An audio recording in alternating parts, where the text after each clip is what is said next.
कहानी का नाम अनजान गांव का भूत। एक बार की बात है, एक युवा लड़का रमेश अपने दोस्तों के साथ किसी काम के सिलसिले में एक अनजान गांव में गए।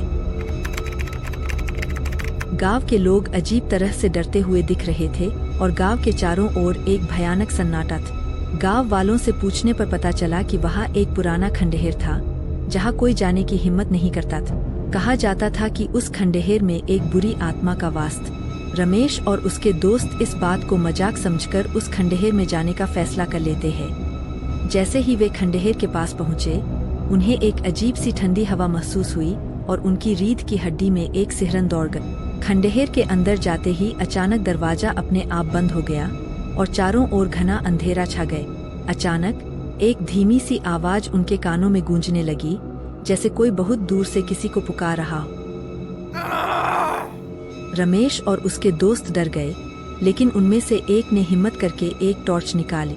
टॉर्च की रोशनी में उन्होंने देखा कि एक परछाई उनकी ओर बढ़ रही थी। वह परछाई धीरे धीरे उनके करीब आ रही थी। रमेश ने डर उस हंसी ने उनकी रूह कंपा दी। वे समझ गए कि वह कोई साधारण परछाई नहीं, बल्कि गांव वालों का कहा हुआ वही भूत। भूत ने उनसे कहा, तुमने यहाँ आकर बहुत बड़ी गलती कर दी है।